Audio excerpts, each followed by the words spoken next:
Bakı Ekspo mərkəzində Holcim Azərbaycan və İqtisadi Zonaların İnkişafı Agentliyinin tərəfdaşlığı ilə keçirilən Usta Mənəm 2025 müsabiqəsinin final mərhələsi başa çatdı və yarışın qalibi Balakən rayonundan Etibar Qaradayev oldu.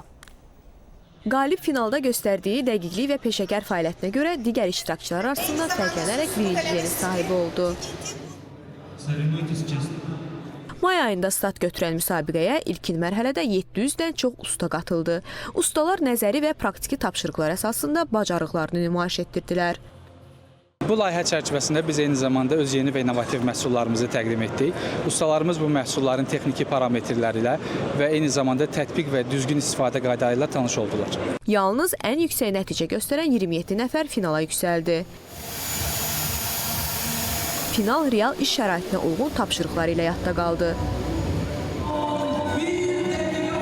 Finalın qalibi Etibar Qaradayev oldu. O, müsabiqənin baş mükafatı olan pikap avtomobilini qazandı.